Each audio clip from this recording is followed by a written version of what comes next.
Good afternoon, everybody. It is Angie Atkinson, and I'm here with the lovely and talented Dana Morningstar for our usual Tuesday afternoon discussion. Dana, welcome back. Thank you. It's great to be here as always. Always my pleasure. And like as almost like clockwork, I'm listening to myself talk, so I'm going to have a little moment here. So for those of you who are new around here, Dana and I do this every Tuesday. We alternate channels. So this week we're here on this channel, and next week we'll be over on her channel, Thrive After Abuse. You can also find her at Thrive After Abuse on Facebook, Twitter, and thriveafterabuse.com, all around the internet. All right. So today we thought we would talk. Hey, everybody. Today we thought we would talk about life coaches who claim they're going to help you and they don't actually help you. In fact, they may hurt you.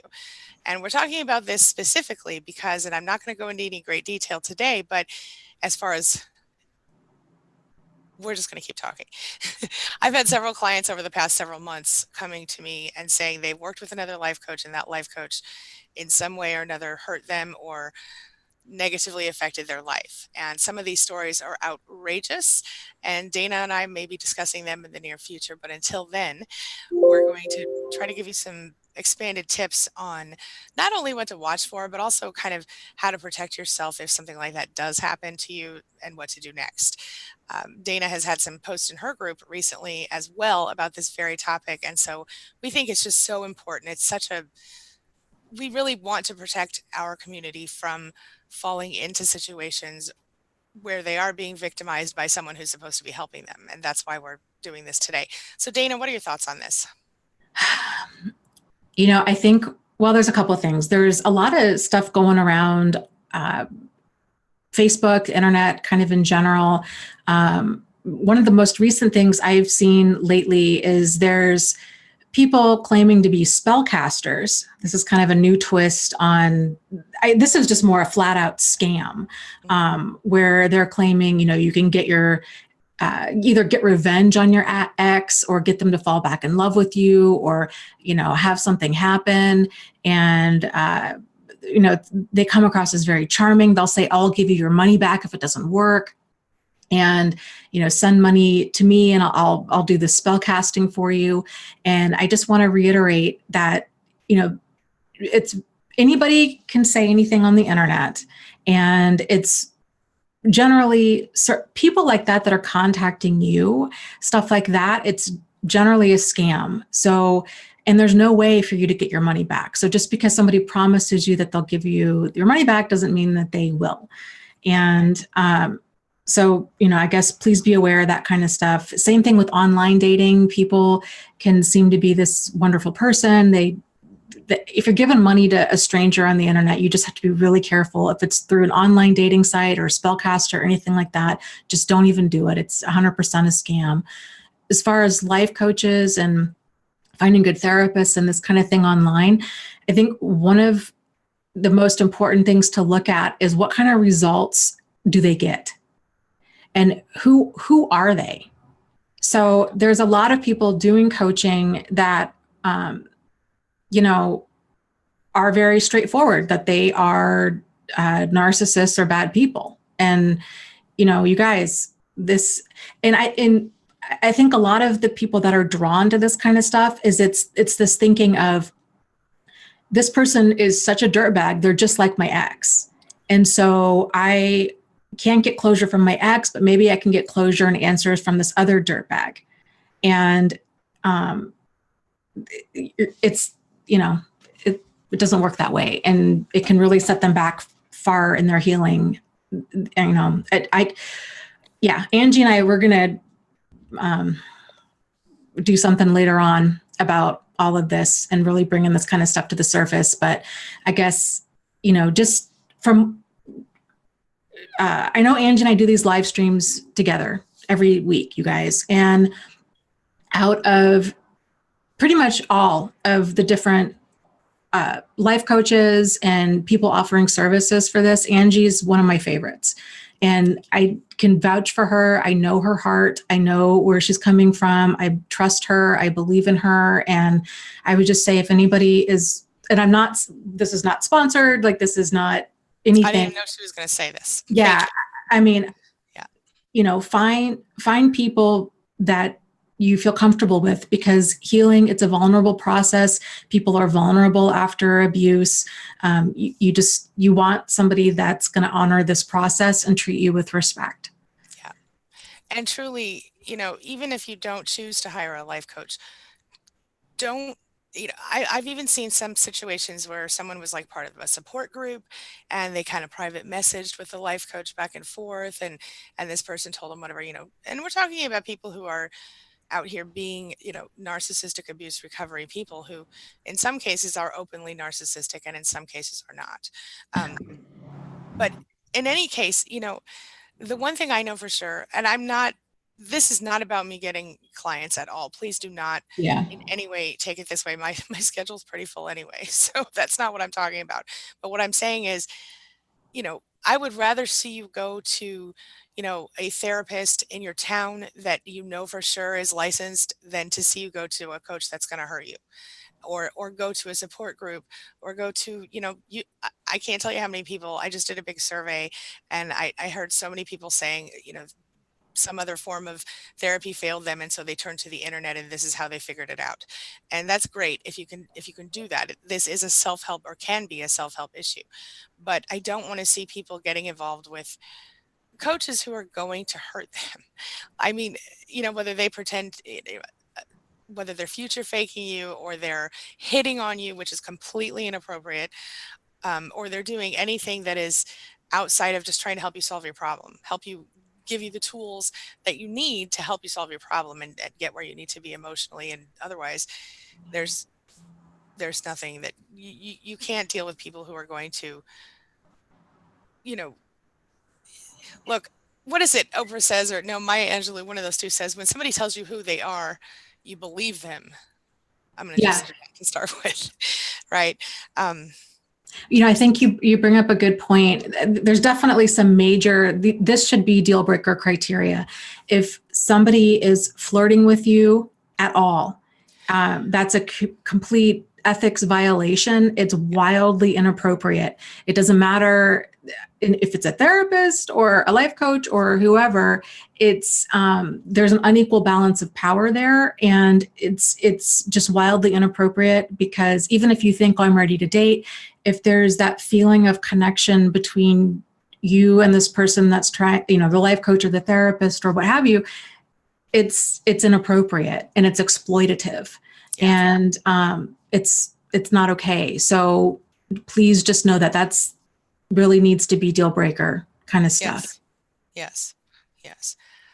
Yes. And the thing is, and see, now Diva in the chat says, I was smear campaigned by a coach on YouTube for leaving constructive criticism on one of her videos. You need to be careful who you listen to. There are a lot of fakes. And that's the truth.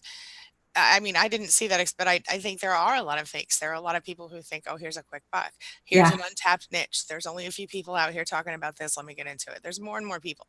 Well, I'm not saying, I think the majority of the people talking about this are coming from a good place. Don't misunderstand me.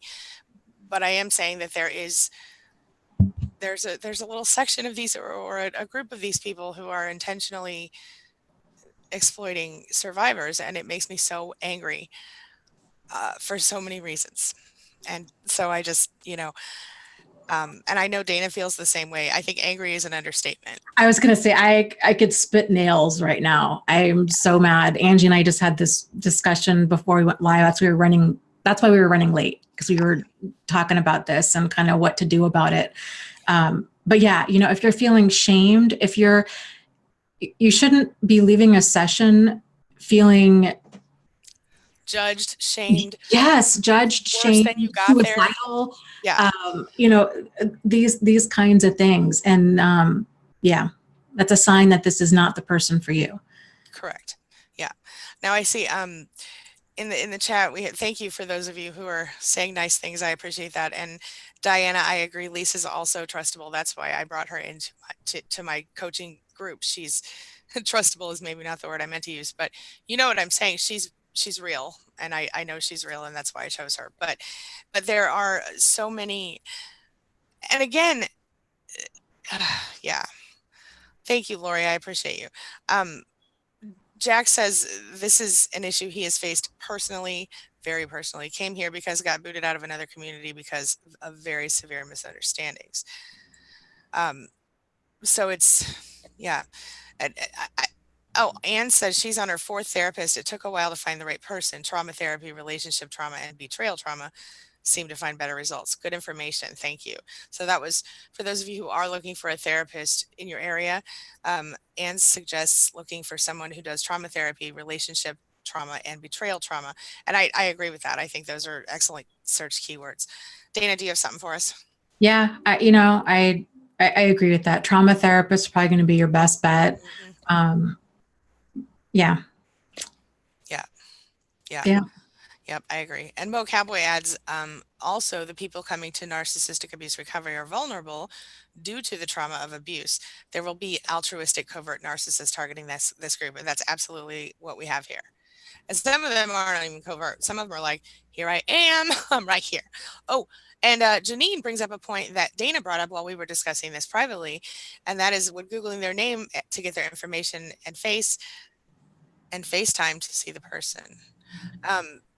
I guess I think what I'm not sure if that was actually what Dana was talking about, but what Dana was saying is a lot of people don't Google the people, and sometimes people claim to have credentials that they don't. Like they say they're a psychologist or something like that, or a Yeah. psychiatrist, or they have a PhD, and sometimes those things aren't accurate or real, and then people assume that because we have you know either we have professional degrees that are not related to our topic, or we also have life coach degrees or whatever, not degrees, Yeah. certificates, you know what I mean, that we don't know. And of course, Dana and I both came forward as originally as victims looking for our own sort of understanding. And that's how we started doing what we did in different iterations. So that, along with Dana's background in psychiatry, what was it, Dana's Psychiatric nursing. that's it. So she has a lot of understanding in that way. And for me, it started out as, I was a journalist, I was an expert in research, and I was trying to figure out what was going on in my own life. And so I started researching. And I don't research like everybody does. I do more than just Google things. You know what I mean? So it's a different thing. And of course, I've been researching for years, as has Dana. So we have a different sort of understanding, but we've never lied about that or pretended to be anything we weren't. So just keep that in mind as you're looking. There's a lot of really Barry, we may name them in a future video. We need to do some digging first and make sure we have all our facts straight before we do name people specifically, because there's I'm not somebody that usually would talk negatively about anyone else in our business, but when it comes to protecting you guys, that's what we're doing. I'm just going to say this much. If someone claims to be a narcissist and offers to coach you, maybe think twice. Yeah. Yeah. I would even say just don't do it. There's no point. I agree with that. That person's not going to get you to the healing that you need, because if they truly are a narcissist, they're incapable of it. Yeah. They have no real valuable insight into anything. So here's what I would say. If you are doing coaching with somebody, you definitely want to get their real name, okay, in case there is an issue, and you really want to be able to see them. So if a person's got a fake name and they're hiding and all of this kind of stuff, I would say go on to the next person, because it's really easy for people to get away with stuff if they have that veil of anonymity. It's true. Yeah. And like Angie and I are going to be talking more about this in the future. We just need to get together and make sure that we're respecting confidentiality and that we're on the same page with this. So look for that in, I don't know, the next couple of weeks or so. Yeah. Yeah. Just in the meantime, just take care of yourself and use your best judgment. Don't jump into anything that you're not sure about. And again, if you see somebody and you can look them up and see that, who they are or whatever, I mean, just remember that people do tell you who they are in one way or another. Most of them, not all of them. Yeah, there's a lot of really great comments in here. Do you have any that you want to pull out? Have you been looking at this? I am scrolling up. Tammy had asked about, Should people out these so-called coaches on social media? People want to protect others from them, but couldn't they end up being targeted? It's kind of scary. What are the legalities? Um, you could end up being targeted somewhat by them, but if what you're saying is true, then it's not slander or defamation. So they're the ones that should be concerned. But right. But with that being said, I mean, that's why we're kind of a group of ladies contacted me a few weeks back from one of our streams, and I shared with Dana some of the things that or all of the things that they shared with me about another specific coach, where this had been one who had contacted and dealt with. They'd all gotten together after their contact with this coach. But I'm sorry for the text message, by the way. That was our people that we were talking to. But the thing is that, I'm sorry, I got a little distracted. Okay. Anyway, you were saying, go ahead. I'll come back to that. Well, I think Angie and I are going to kind of gather kind of information up so we have a better idea of how, if people, because we both have gotten messages from people saying that they have been victimized in some way, shape, or form, and that they want to come forward, but they are concerned about being targeted or what have you. So let us kind of gather our thoughts on that, and then we'll get back together with you guys. But I think just for now, Google people. You want to make sure that you know their first and last name, and that you have some sort of valid information on them, and go with somebody that can help get you the results that you're looking for, and that you have a good feeling about. And you're a bunch of empaths, so use that sense, use that intuition. Like, don't just, use your intuition as well. You know what I'm saying? That gut feeling is real. Feel that. And when you feel somebody who, am I being too woo-woo right now, Dana? No, not at all. I think that's, what we call intuition. It's basically just information that hasn't made its way up to our prefrontal cortex. So it feels woo-woo, but it's not. You're picking up stuff because it's there. So I would just really, it's okay. And most people, I think in general, with any professional, sometimes it takes a few times to find somebody that's a good fit, whether it's a landscaper or a hairstylist or a doctor or a life coach or a therapist or whoever. And, there's the bad apples out here. There was a guy here locally who was a legitimate doctor, oncologist, cancer doctor, and was manipulating. I think I told you this, Angie. He was manipulating people in lying to them, saying that they had cancer when they didn't, and was performing unnecessary amputations on people. Yes. So, sometimes rotten people are just out there, and it's scary stuff. So just proceed with caution. If it feels off, it's okay. It's okay to get a second opinion or to find somebody else. Absolutely, it is. Yes. Hello, Bible News Radio, Stacy and Mocap. I already said Mocowboy, didn't I? Anyway, okay. Mo Cowboy ads, which we already kind of talked about, but if you out them, there will be a smear campaign, as most see only by the mask presented to various groups. Right. That's right. We know. We're aware. And that's why we're being very careful about how we do any sort of exposing. And I think that's even truer for people who are not as visible as we might be sometimes. Do you know what I mean? So individuals who are targeted by them sometimes are going to have a harder time in this way. And I just want to say too, because with my group and stuff, I didn't start off my YouTube channel or any of this to have a support group or to do these live streams or anything. And it has been a real intense, steep learning curve for me. And there have been members that unfortunately I think have been hurt by, not intentionally, by things that I have done with me trying to figure out my boundaries for the group, or just addressing different confrontation, things like that. So I'm by no means saying that I'm perfect, but I definitely haven't ever exploited anybody or intended to harm anybody. And so I don't know. I just want to say, if anybody has an issue with me, it's okay. It's okay if you have an issue with me, and it's something that I am totally open to talking about. So, Same. it's, Yeah. and I apologize. Like I said, especially the first handful of years, I was so freaking overwhelmed by all of the messages. I was getting messages on Facebook, on Instagram, on my email. My email still, when it gets full, it starts bouncing back. It's been an absolute mess. And I know people have been hurt by that and they take it personally, or people have been removed from the group. We had admin issues.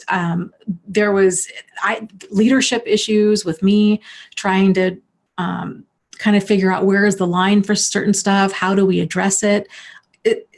It's been issues, but never to the level of, And that's, nobody's perfect. Nobody has everything, but I'll tell you, I do my best to respond as much as I can. It's not possible to respond to everybody. It's just not, unless I hired a bunch of people to help me. And I had hired someone to help me, but that didn't work out that in the long run, because they still wanted to talk to me. And I do have somebody that responds to people now, but it's mostly like, here's how you can get in touch with Angie in different ways. It's hard. It's hard. It is overwhelming, and it's upsetting to me, and I know to Dana as well, when I can't help every single person individually. But that's why we do things like this. That's why we talk, yeah. To you this way, so we can talk to as many as possible. And real quick, Funky Friday had said, it's all about the money, especially the ones who make mugs or T-shirts for survivors. Red flag. I just want to know. I just let you know, I do have mugs and T-shirts available on my site, but it's because people had asked for them. Same. So, it's definitely not a huge source of income. If that makes you feel any better, it's so. And the thing is that, the platforms that we use, not only do people ask us, but the platforms, at least I know YouTube, for example, has basically kind of handed me here's some merch you can, send out or whatever. Like, it wasn't something that I definitely wouldn't have spent a bunch of time doing a bunch of that stuff. This is something that I've been asked about many times. People want the queen being mug, or the mug with my little queen bee logo on it. And I'm fine with it. And it's hard. And I think as long as there is transparency there with people, and, I think Angie does that. I know I definitely try to do that. It's because it is a line when you're in that helping profession, but this is also what you do for a living, right? Finding that ethical line there and walking it. So, yeah. And that's part of the reason that, 99% of what I put out is free information. I don't sell I don't give away my hours, as far as, I don't do one-on-one coaching for free, and maybe that makes people upset, but I have to, eat and feed my family and stuff like that. So, but also, it's time. You can't get time back. Well, no, and this is why we do this. Exactly. Like we have, these Tuesday streams. I do my Wednesday stream as pretty religiously. It's there. So, and that's 100% for people and their time. If people give donations, that's great. And if they don't, that's okay too. It's not expected. You will never see us asking for donations. I know if you go to some YouTube channels, they will ask, and I don't have a button or anything for that. So I try not to, I think it's important. And as a matter of fact, I think just if this is of any interest to anyone, from a business perspective, anybody who doesn't, I think everyone's equally important in our community. It doesn't matter if they spend money or not. That's how I personally feel, which sounds probably backward, but I understand the value of, some of the people that I've connected with on such deep levels have never paid me a penny. I'm totally cool with that. You know what I'm saying? I have no problem. It's not, that's why I don't hide anything. I'm pretty open and honest. I'll just leave it at that. Um, Now, Mo Cowboy adds, I have a couple of comments I want to bring forward really quick. Rebecca Horse said, what about a site where people could leave, reviews about about these coaches Mhm. anonymously or whatever, so that that we wouldn't have any liability. I think that's a great idea. We could definitely discuss that. And then um, it looks, Mo Cowboy says, this is a major tool of any toxic person. The public sees the face. When vulnerable, you see the reality with no one to tell. Yeah, that's truth. And that's Yeah. probably exactly how they're, getting to him. But like one of these people in particular, and again, we're not saying names yet, but if you look at this person's site, it's blatantly obvious, and that this person's toxic. They even write about their own like how there are stories about how they're exploiting people actively, and I just think it's disgusting. Well, and I think it's important to realize too. I'll have to check the laws in different countries, but um, Mm, there are laws protecting people against this kind of predatory behavior. So even though this person might be like a life coach and they're not officially licensed by some sort of board, that generally there's an ethics board for licensing, at least here in the United States, mhm. where if a person is passing themselves off as being in some sort of coaching or helping profession, there's still legal responsibilities there for them. Yeah, So and this is especially and also true when they claim degrees, and like they claim to yes, have, especially yeah, that. psychologists, psychiatrists. I mean, yeah, I mean, we're not, I, again, there's a channel, and I'm only going to say the name of the channel because this was all over YouTube, and I'm not going to criticize anyone, but there is a man who runs a channel called The Rewired Soul. It's all over Mm. YouTube. A lot of YouTubers talked about it, where he was claiming to have, he implied that he had some kind of credential that he didn't or something, and his mother may or may not have had a credential, and anyway, people looked it up and found out the truth, and that was a big ugly mess, and that's all I'm going to say about it. Um, but but what you have to know is that people who, whatever the case is, people who are going to lie to you or are going to pretend to be something they're not are doing so for some weird reason or bad reason. It's not ever a good reason. So, Yeah. yeah. We have a Um, question here, I guess, kind of switching gears, mhm, if that's okay, sure. from Just Be Real, who says, how to stay no contact without having a breakdown. Ooh, good one. Okay. Well, I'll start. Um, Okay. okay. So, no contact, as you all know, is what you do when um, when someone you're going. This is the only solution to a narcissist. Sorry, I got distracted. So if you're dealing with a toxic narcissist, you're ending the relationship, you're disconnecting from them, you're no contact. How do you do that without losing your mind? Well, you're going to have withdrawal, right? Because there's most likely a certain amount of a trauma bond happening, kind of like Stockholm syndrome, where you feel like you miss that person. And it's a little different than Stockholm syndrome because this is someone that you probably really did love at some point or still do love on some level. But I think one of the first thing to start with when you go no contact by your own choice is to recognize that maybe you love someone who doesn't exist. And what I mean by that is maybe you love the idea of that person as you thought they were. And then when the mask got ripped off their face, part of you knew, I have to go no contact. This person's toxic. As soon as you started to really put the pieces together. But the other part of you still loves that idea. So it sometimes helps to focus on what really happened and to sort of for yourself keep ripping the mask off again and looking underneath it. One thing I recommend to people is that when they're in the deepest moments of pain, before they leave or shortly after, that they write down all of the things that make them want to leave, make them want to go no contact. For example, this person did, they cheated on me. I'm sitting here in this room right now and I'm waiting for him to show up and it's 3 o'clock in the morning. I know they're cheating. This feels this way. This feels awful. This feels just, I feel like I want to throw up, whatever. Write that, like my hair, or write that, this thing keeps falling down. Write that deep emotional stuff down, those feelings, the rawness of them, write it all down, and then keep that. Put it somewhere, stick it in a drawer or whatever. And then when you feel the need to call them or reach out to them, pull that thing out and look at it. Other things, obviously get involved with support groups as you can.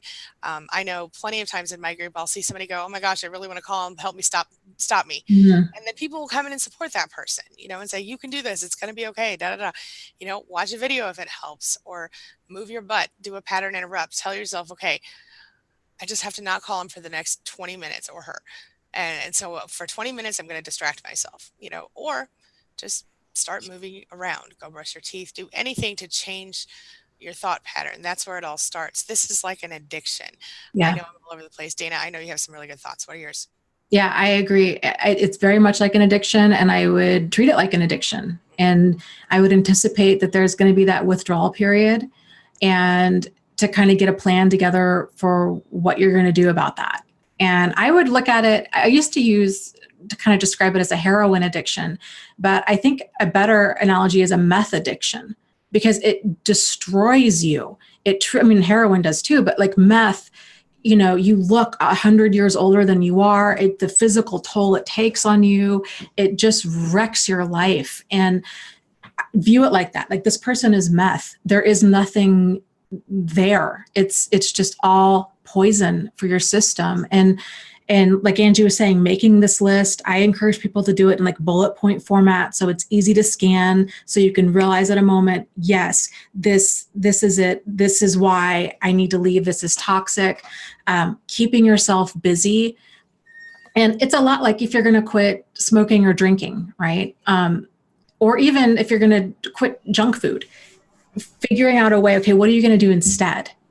So it's easy to stay motivated to quit smoking when you don't want a cigarette, but it's harder when those cravings hit. So kind of setting yourself up for success of what are you anticipating there will be cravings. Yes. So what are you going to do during those times? Angie was saying you can watch a video, you can listen to, you can get a playlist together that's full of empowerment. Gloria Gaynor, I Will Survive is a wonderful song. Getting just some really empowering music, call a friend, just getting some space. That craving will pass, because there's nothing there. And you can also kind of think through, like, okay, let's just say you did call them. What would happen? Either they're not going to answer the phone, or they're going to take that opportunity. One of three things is going to happen. They're not going to answer. Then you're going to feel terrible and embarrassed, right? They will answer, and then they're going to further abuse you and say, oh, that they're so happy now, or you're so pathetic, or this, that, or the other. Or they're going to sucker you back in. Oh, I miss you too. Let's give it another shot. You're everything I want. And boom, you're back in the cycle of abuse. And then play that out. Then things are going to be great for like the next, 4 hours, 4 days, 4 weeks. And then what? Like, you've been down this road before. Yep. Dana, I gotta really quickly pause. Yeah. Mr. Gigi gave us a donation of $30. He says, or the super chat.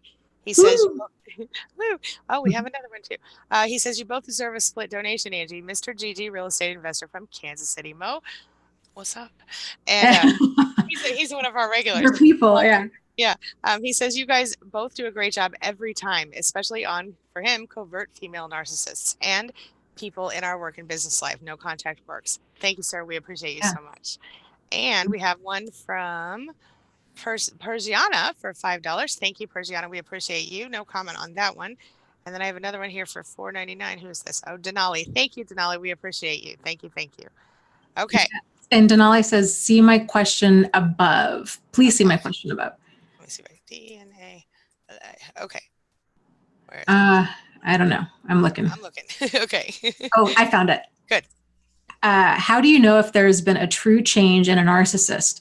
After he saw me up-leveling and spending less time with him, he then admitted to his addictions and deeds, and he's been playing nice for 3 months.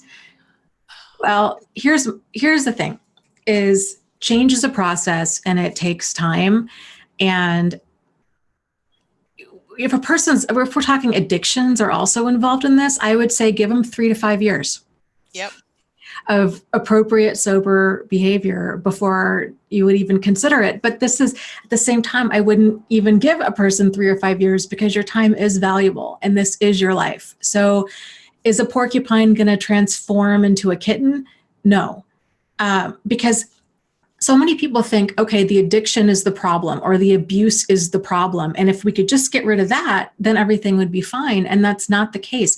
Those maladaptive behaviors are there because adaptive behaviors are not. So if you think about a continuum ranging from -10 to +10, like a healthy functional relationships at about like a +7 to a +10, they're at a -10 right now with a lot of different things, with personality, with challenges with addiction, these kinds of things. They're not at the place where they are able to have a healthy, balanced relationship. They've got their own stuff to work on that's even outside of personality stuff. So, you know, And sorry, go ahead. they would have to, not only would they have to unlearn, like to get sober and then unlearn all of these maladaptive behaviors with the personality kind of stuff, but then they'd have to learn how to have a healthy, happy, functioning relationship. This does not happen overnight. It doesn't even happen within a few years. It takes a lot of time. And most frankly, the needle doesn't move too far. Yeah. Because they've been this way for decades. And right. And on the flip side of that coin, this is a common behavior for narcissists, actually, and toxic people in general. It's called hoovering, y'all. He of course suddenly he's better because now you're doing better, and he's recognizing that you cannot, you don't need him anymore. You're doing better. You're leveling up your life. You're getting better. So that means he's not going to be able to suck you back in as well in the future. So, I better up myself. I better level up my own game so I can keep Denali in my life. You know what I'm saying? I mean, it's a common behavior. They change until you give in. And because now you're out of reach. You're like a cookie that his mother said no to. You know what I mean? And so he's going to figure out how to get that cookie. Once he gets the cookie, he's not going to like love the cookie. He's going to eat the cookie. You know what I'm saying?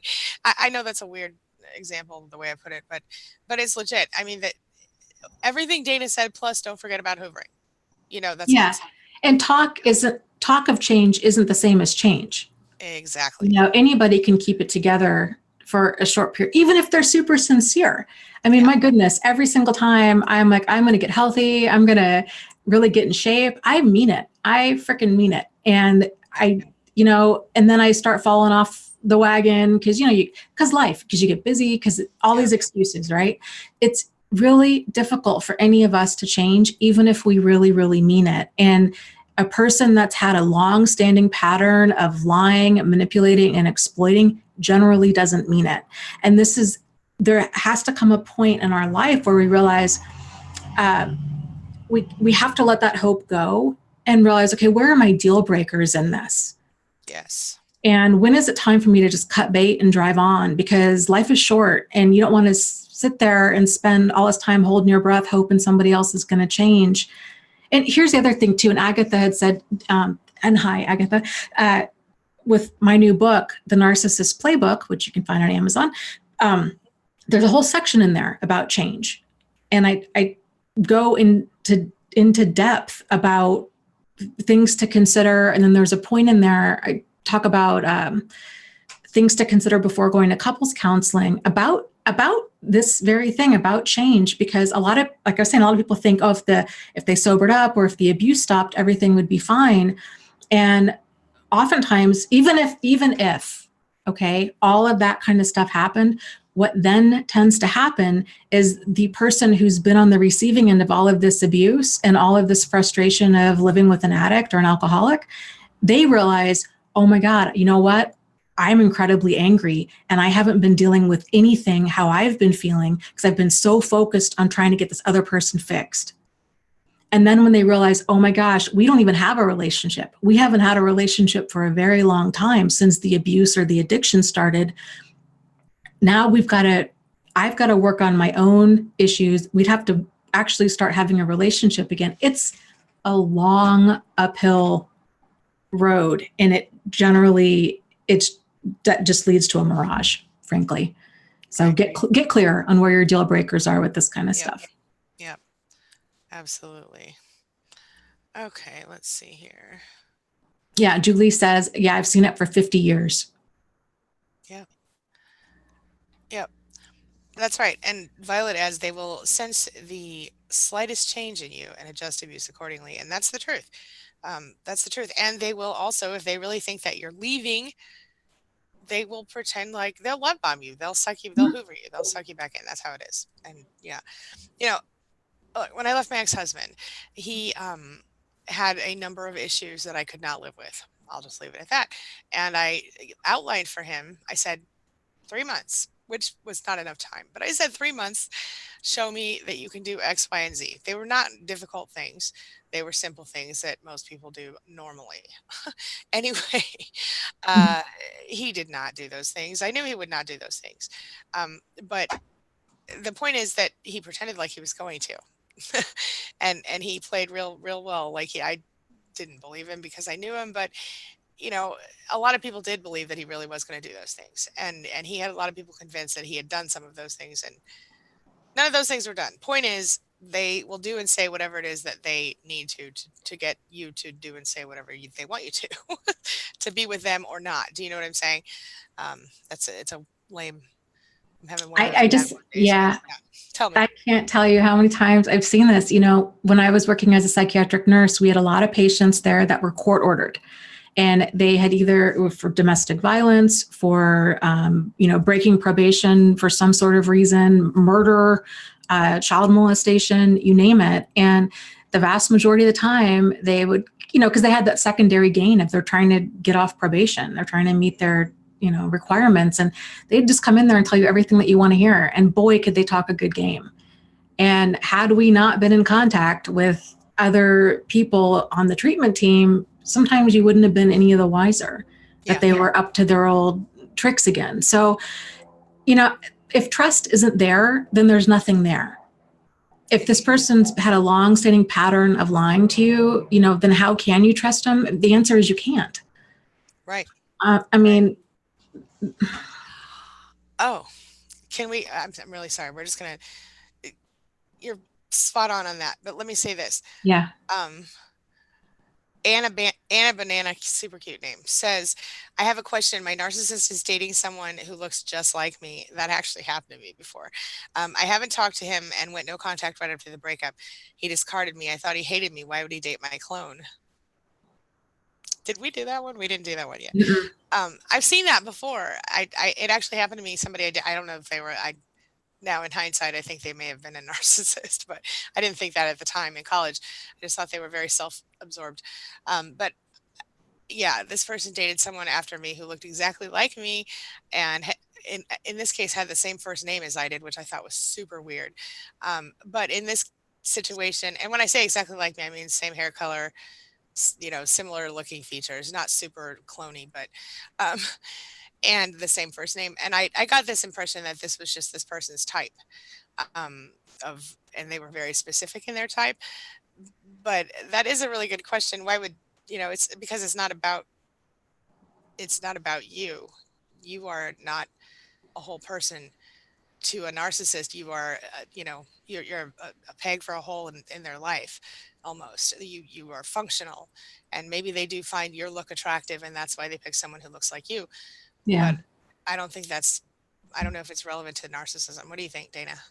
Yeah, Or it's yeah, weird. Sometimes I've seen that as well. Where, well, I mean, look at Ted Bundy, right? Like a yeah, lot of his victims looked this same kind of age, the brunette, certain build, attractive. It so who knows what's going through their head, but I think you'd probably find more peace in your life if you just totally went no contact and because the thing is we're never going to we can only speculate, like we'll never have right, answers as to what's really going through their mind, but I wouldn't let it steal any more of your peace, and because you have no control over whether or not he's who he dates or if he's obsessing about you or any of that. All it's going to do is just feed your anxiety about the situation. So if you can just distance yourself as much as you possibly can and just thank your lucky stars that it's not you anymore. true. With that being said, let me say this. I do understand why you're asking that question. I think Dana does Yeah. too. Because what did we do? I did the same. I wanted to know all the things, all the details about the Yep. psychology and why things.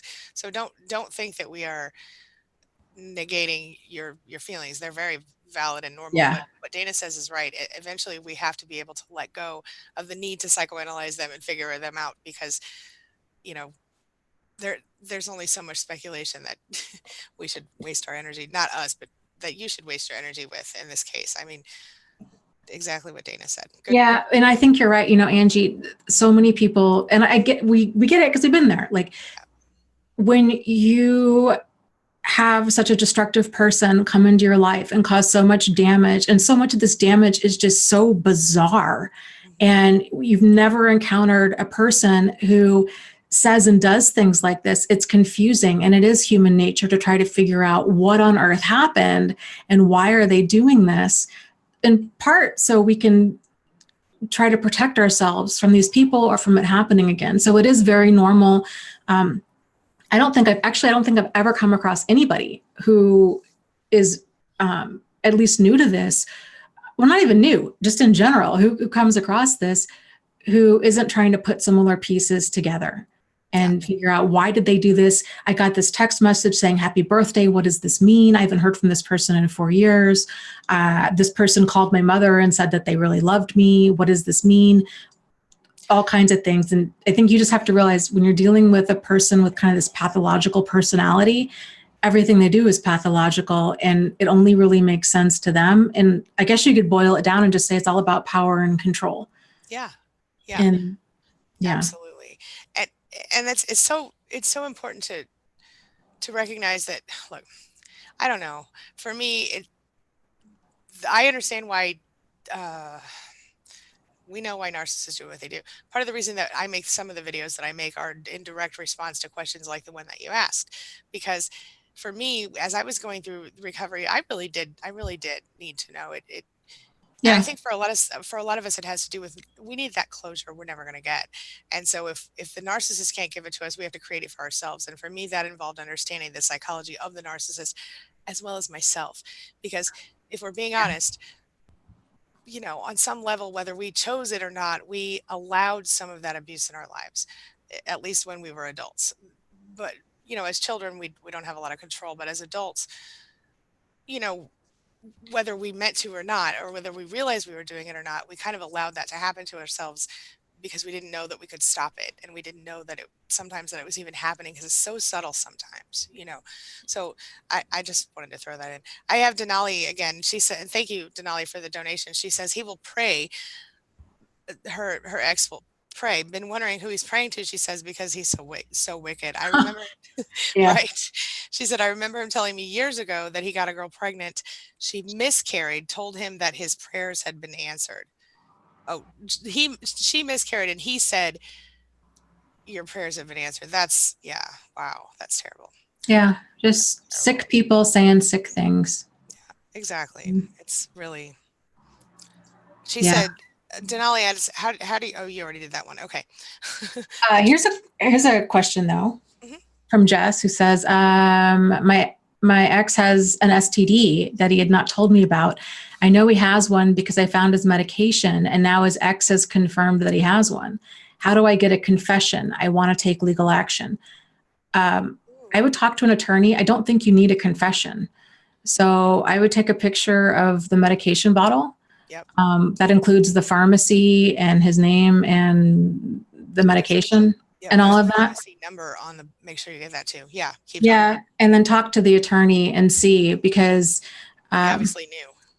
Yeah, he obviously knew. So I think that shows malicious intent. It makes me so angry. I know, me too. It's infuriating. I can't even. Anyway, okay. Look, I'm getting a tight list. It's not good. It just, yeah, it's no good. Okay. Yeah, and Denali was saying, the whole miscarriage thing, that she had told him that his prayers were answered, and he had acknowledged that he had prayed for her to miscarry. He says, but justified his actions because he was a Bible believer. Yeah. And again, this just goes back to when a person has all of this behavior, all of this problematic behavior that we see, these are all symptoms. It's symptoms of a problematic mindset. So like we were talking about earlier, can they change? It's playing whack-a-mole when you're dealing with this, because these are all symptoms. These aren't the main problem. The main problem is kind of how they're wired and how they view the world and their mindset. And so you can address these symptoms one at a time, but you're not going to get very far because the mindset has to change. That's why change a porcupine doesn't become a kitten, because it's just the needle just doesn't move very far, you know? But yeah, so anything when a person has such an unhealthy sense of self and their worldview is so problematic, they're going to take any, especially with narcissism, they're going to take any and all information and interpret it to support their unhealthy worldview. This is what they do. So if they are a Bible believer, they will twist that into somehow supporting their agenda. Yeah. Yeah. It's sick. Or if they're not, then they'll twist it, the other way. Like, I mean, really. Oh, yeah. And it's within any religion. Exactly. Yeah. I mean, and it's like, it's mind boggling that people can do that. I've heard of yoga people, like yoga masters doing this to people. I've heard of, like, all across the board. This is not just not anyone. This is what I've said. I'm just sorry. I've said 100 times. Narcissism and narcissistic abuse is something that goes across the whole spectrum. It doesn't matter what your race is, or your income level, or your profession, or where you live, what country you live in, what color your skin is. It doesn't matter. None of it matters. Your religion. It doesn't. It's all across the board. This is the one thing. I mean, not the one thing, but one of many things that is not. It's human. It's human connected. It's not. Even though it is societal up to a point, right? It can be partially connected to society, but in this case, the types of people that we're talking about here are not necessarily people who stare at themselves in the mirror. This is not about that. It's not about selfie takers. It's about people who have no empathy and act from that perspective. Everything that they do shows that, especially with the people closest to them, because they don't try to hide as much from those people, as we all know. Yeah. Yeah. Yeah. Anyway. Okay. They liked the analogy about the cookie. Thank you. Go ahead, Dana. Let's see. This is from Reverb Twang, who says, I'm having a hard time taking care of my elderly father. It's killing me. I have PTSD from his drunken rages when I was a kid, and he won't ever listen to my feelings. He refuses. That's really painful and difficult. And I assume that there's no one else to help take care of him at this point. I mean, I have mixed feelings about this because, number one, I understand why a lot of adult children feel obligated to help their aging parents. But at the same time, I know, I'm just going to use an example. One previous client of mine had a situation where she had an aging mother. She was the only child, the only person around to take care of this person. And she ended up having to go ahead and put this person in a nursing facility, and she went no contact. And by putting this person in this retirement community nursing facility, she recognized that they were handling things. She allowed her husband to do the business stuff, but she didn't visit and she didn't see this woman because this woman abused her in horrible ways for her whole life. So I think maybe that might be an option, depending. I mean, a lot of times, if you're living in their house and you don't have another place to live, maybe I don't know if you can get them to sign over the house, but outside of that, if they have a house and you're not living in their house, if they have no money to pay for it, a lot of times Medicaid will let you sell the house and, give some percentage of the money to Medicaid or whatever, they'll pay for stuff. It just depends on where you live and what state you live in. So that's an option. Another option is to tell other people that are connected to this person that you can no longer. Is there another person in our stream right now? What? That was weird. I just heard a ding ding. Okay, anyway. Oh, you're muted, Dana. Unmute. Oh, did you go away and come back? I can't unmute you. There you are. Okay. Sorry. I muted myself because I was typing. Okay. Anyway, I lost my train of thought, but so yeah, nursing home is one option. Talk to other people. It's a horrible situation to be in. And I mean, I think you have to take care of yourself emotionally as much as you can, but it sounds like you're just being re-traumatized over and over again. I don't feel like you have a responsibility. I mean, obviously, if he's physically disabled and not able to do it, you can't just walk away. I mean, you could, but I think that would be unethical up to a point. But you could certainly you know, take them to the facility or go talk to a social worker and find out what you can do. I mean, what are your thoughts, Dana? This is a very difficult Yeah. situation. Okay, so it looks like they live on the same piece of property, but Reverb has his own or her own house there, Okay. on this farm. And I guess I would find out what insurance will cover. If there's some sort of like home health care provider, if you can start kind of reclaiming that peace in your life, even if it's a few hours at a time, that'll really help. Yep. So getting somebody out there that can, possibly do grocery shopping, help him around the house for a few hours doing laundry or housework or whatever it might be, just to give you some time off, because boundaries in general are really important, but they're really important when you're trying to take care of somebody else, especially if that person's abusive and difficult. Yeah. So I wanted to bring something up too. mhm. If you don't need a specialized care, like if he just needs people to do some of the things Dana talked about, some basic stuff, help me to the toilet, things like that.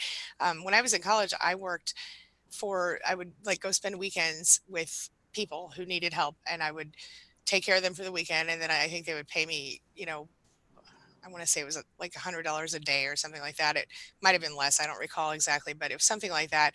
And then I would stay there for 3 days. I'd show up on Friday afternoon after classes were out, and I'd stay until Sunday night. And then another person would come during the week. You know what I mean?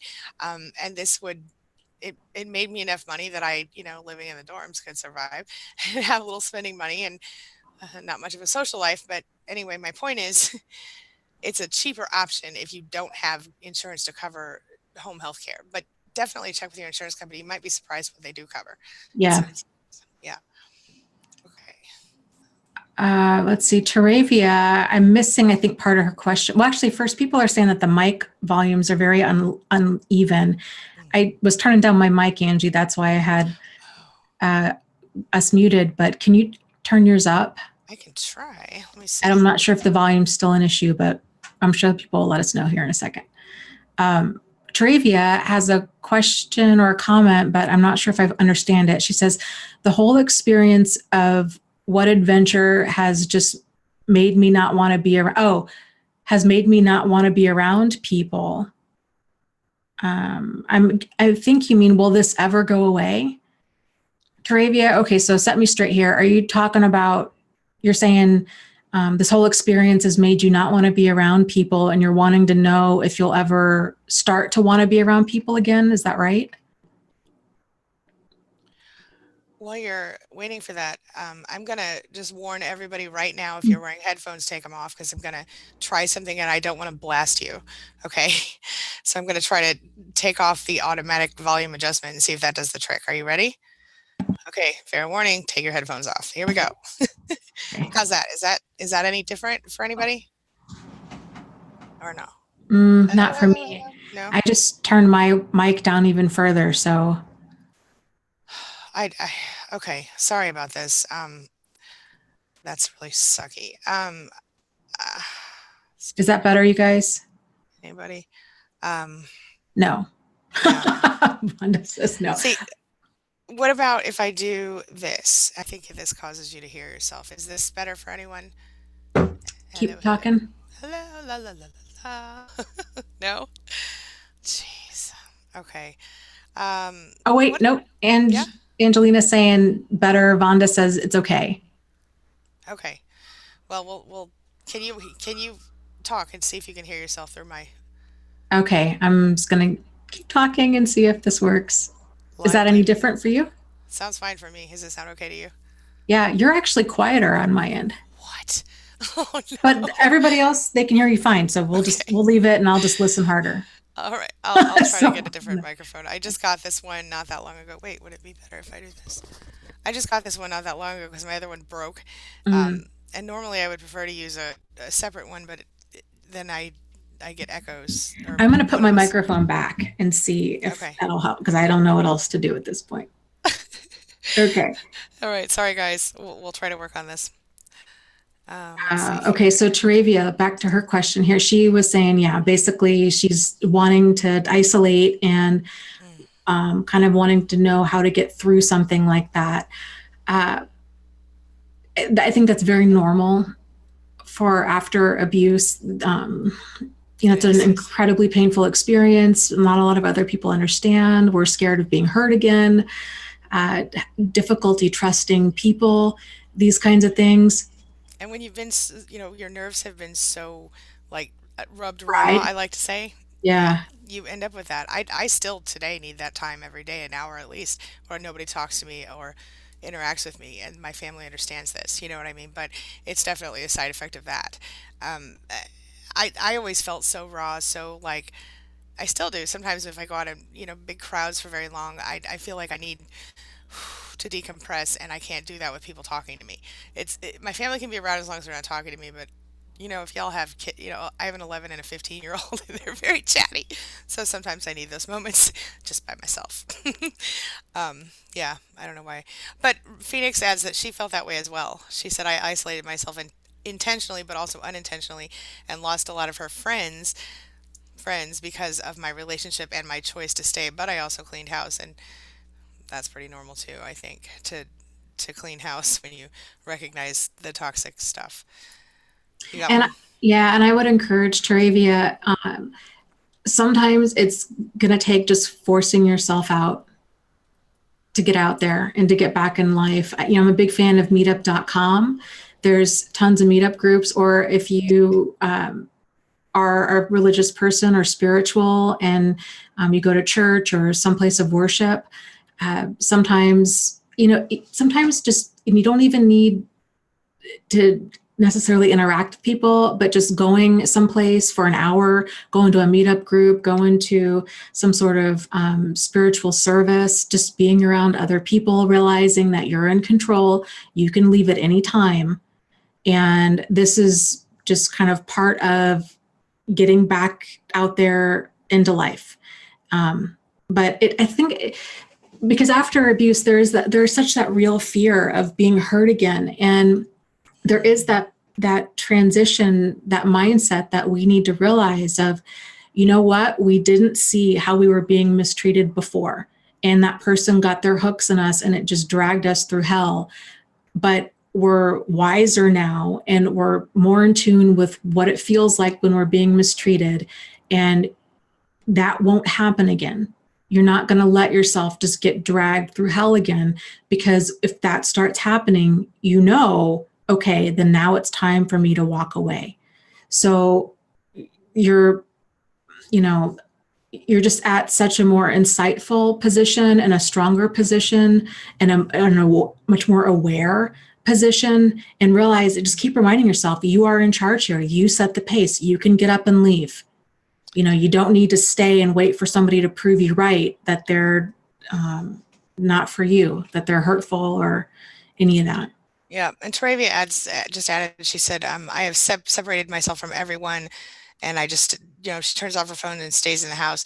I would say that if that goes on for too long, you might want to, reach out to your doctor. Maybe you're going through some depression, just to be safe. But I think Yeah. it is normal up to a point, and I've done it. And still today, when I feel overwhelmed by life, I do this. I close down, and I try not to. I'm not saying for months. I'm saying, maybe I won't go out for a couple days, or I won't want people to come over for a while, so I can just, and outside of my family, so I can get some space. I think all of that is. I Yep. don't think it's so normal, but again, if you feel concerned about yourself, your well-being, if you feel okay about it, then be okay with it. I'm okay with it. But if you feel like you're in trouble or something like that, please do just reach out to someone, your doctor or someone like that, and just check with them on it and make sure you're okay. I don't want to ever advise anyone to, you know, anytime you feel like I might be in trouble, always double check with your doctor, because sometimes, I mean, we know in this case, in many cases, when we go through a breakup, it's horrible. It's worse than a death on our physical selves and our mental selves, according to various studies. But the fact is that anytime you feel like I might be in trouble, and it's something that you can't control or you can't change yourself because you feel like you've lost control, I just, it could sometimes be something health related too. And Dana actually could probably give a better little discussion of this than I could, because she's got a background in nursing, although it was psychiatric nursing. So I don't, but Yeah. isn't that true, Dana, that sometimes it's like you have an iron deficiency or something like that, and it could just be coinciding with this? It's just good to get checked out. What do you think? Yeah, I agree. I mean, depression after uh, the ending of any relationship, no matter how wonderful, is normal to an extent. But if it's really causing major disruption in your life, and this has been going on for longer than 2 weeks, where you're not wanting to leave, you're kind of, and I would encourage you, Google the symptoms of depression. So that'll kind of get you, sometimes it's easier to kind of see a checklist of that. Like you're sleeping a lot more, you're not sleeping very much. You're eating a lot more, you're not eating very much. Loss of interest, loss of the ability to feel pleasure in things that you normally do, kind of just disinterest with leaving the house, kind of feeling flat. These feelings, a lot of, it can be good to go see a doctor, or if you really can't, if you're at that place where all you feel is resistance when you're trying to leave, sometimes, speaking with a doctor definitely can help, and see if there's some more stuff that's going on there. But if you're able to, I would strongly encourage you to just make it a part of, I just almost look at it as like physical therapy of sorts, where you're scheduling these little outings for yourself, going to eat lunch in the park, or you just go into the shopping mall and walking around, go into the movie, go, if you have children, you can, I know that's not that's not a cheap outing, but like, going and doing something for like an hour or two where you're just back into society. And then noticing, I guess, and also being aware of like, how are you feeling while you're doing this activity, and how do you feel when you get back home? Yep. I would start journaling about all this too. And even if you do see a doctor or whoever, sometimes when you're journaling about what's going on and why there's this resistance there to leaving the house, it can help them to better help you. Yeah, absolutely. Yeah. I have a good one from Hippy Dippy Toes. Great name. I love it. What do I do if I met a covert narcissist who is a practicing psychiatrist who got all into me and is now set on hurting me because I rebuffed all his love stuff? I'm so confused. Report him. Who does he report? Dana, who does she report to? You would look at your state. So there's licensing boards. So let's say, for example, you live in Michigan. You would look up state licensing board for Michigan. Yeah. In there, it'll have there's generally like one major board, and then there's a place where you can file a report, and you can also call them and let them know. The more proof you have, the better off you are. So I would just keep screenshots and emails and all of that kind of stuff. But that's wildly inappropriate. Oh, and for sure, like there's no gray area. It is absolutely. Now, hands down ethics violation. Okay, wait a minute. Your license over. Let me say this. Mm-hmm. What would be the deal on that if this person is not her psychiatrist? Does that different? Could she still report this behavior? Probably not. Ooh. I don't know that that's the case. I just realized maybe that was because she didn't say that was her psychiatrist. She said, I met a covert narcissist who is a practicing psychiatrist. So that makes me think if there wasn't like, kind of client psychiatrist privilege there, then it's a little different. If this person was just being, I don't know, I would call and talk to the licensing board and let them know, I wasn't a client with this person, but he was incredibly predatory and inappropriate. And I just wanted to say something. So. Yeah, Hippy Dippy adds, I love that name, adds, I'm borderline personality disorder and this man knows it. So he took advantage of her knowing that. I still don't know if that's her. If you're still here, Hippy Dippy, tell us in the comments, are you, is this your, I've kept loads of screenshots. She's going to, okay. Is this your psychiatrist, Hippy Dippy, or have you had a client relationship with him before? All right, go ahead, Dana. Yeah, and even still, like if that was somehow the connection of, I've got this this certain psychiatric issue going on, and then that was kind of his entry way, and you were thinking, oh, this person's safe because they're a mental health professional, but then they became really inappropriate. Mm-hmm. That's still a problem. So I don't know. Yeah. I would contact the board and talk to them and see what they say. I think so too. And she said she's got screenshots, and Vonda adds maybe it's a fake psychiatrist. And if Hippy Dippy feels weird about it, she should trust her gut and run the other way. Absolutely agree. Yeah. They're out there. I mean, I've had a few who I don't even think that they realized that they were crossing lines. This has happened to me twice. One was at a meetup group, and then one was somebody that I worked with. And they were both counselors and had introduced them. It was back when I had really poor boundaries. And I instantly found out that they were counselors and just dropped my guard and just became an open book and began answering any and all questions.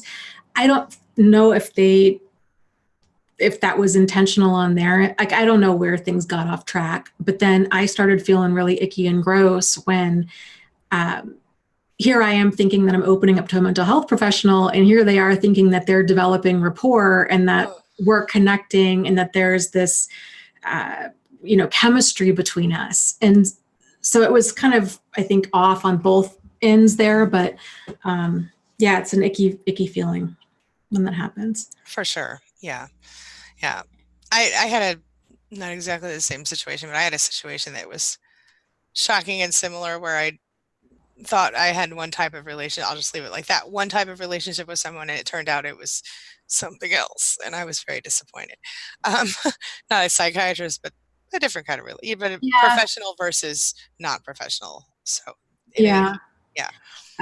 Here, Travia had kind of given more info on her situation. She'd also said that she'd lost her father recently. Okay, so you've had two really significant major life events happen, and grief is very, very real, and you have to let it happen. Yeah, and there are grief and loss support groups. Sometimes they are either very low cost if you have insurance or free. So it might be worth contacting, either your doctor or a therapist and see. But you got a lot going on, girl. So, for sure. Stuff that's worth addressing. Yeah. Jen is saying I don't know about that. Okay. Yeah, that's all. That's a good point. Real quick, Karen said, check Meetup for grief groups too. Yes. Yeah. And again, let me just say this really quick. Just be careful. Whatever you do, be careful. Don't ever assume that you can, don't let people come to your house or anything like that just because they're at a grief group. Just protect yourself as always. But a grief group in most cases is going to be at least a large percentage of the people are going to be there for the right reasons. And some rare cases, you may find a dangerous person there. That's all I'm saying. Protect yourself. I don't mean to be negative. I'm so sorry. I shouldn't have said that, but I just want you all to be safe. That is all. Well, that's valid. There was a question earlier, and I forget who asked it because it was way up in the chat, but it was about, basically, what do you do when you have a covert narcissist in your life who also has bipolar? And my response to that would be kind of what Angie was just saying. It's the same. Your boundaries are your boundaries are your boundaries. It doesn't matter. It doesn't matter if it's at a grief support group. It doesn't matter if it's with a narcissist. It doesn't matter if the person is bipolar. It doesn't matter if the person's your father. It doesn't matter if they're dying. It doesn't matter. It's your boundaries are your boundaries. And making your safety and sanity a top priority, the number one priority, is where it's at. So really doing some kind of getting clear on like where your lines in the sand are, and getting that into alignment. You will know when your boundaries are where they need to be by the amount of inner and outer peace you have in your life, basically. Absolutely. So. Yeah. And I want to say this. Audrey made a really good point. She says, what if you live in a place where no one believes the narcissist exists or hasn't even heard of one? That is why we rely on Angie and others to coach us. And I know this. That's part of, that's true. There are a lot of people who don't have someone in their lives who understand this at all. And I think it's probably, to be honest with you, the majority of us who have been in this situation, people closest to us don't always get it. Either they can't see it because they're biased for some reason, or they don't see it because they don't understand it, because they haven't experienced it. And that's why Dana and I do what we do, and why we try to kind of spread awareness. But yeah, I know that's exactly why, you come to YouTube, or you hire a coach or whatever. And so part of the reason that when we started the stream, we started talking about people who are unethically abusing clients, and is because we just want you to do your due diligence, and we want you to be safe. And that's exactly what we just said. But I just wanted to, did I just do the same thing? Did I read the same question you read? No. Okay. Let's see. Okay, good. Yeah. If this is very common when we talk about narcissists or sociopaths, even in the mental health community.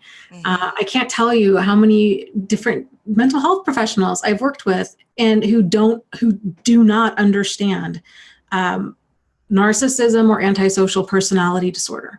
Yep. It's a huge problem. So finding validation with that, it's an ongoing issue. And yeah, go ahead. But I guess what I would say is talk about behavior and not diagnosis. So talk about it in terms of emotional abuse, psychological abuse, extreme manipulation, levels of deceit, these kinds of things, because most people can understand that. But if you say, oh, this person was a total narcissist or they were a sociopath, then it's so weird because it's only with those two diagnoses. Anything else, nobody questions it. It's weird.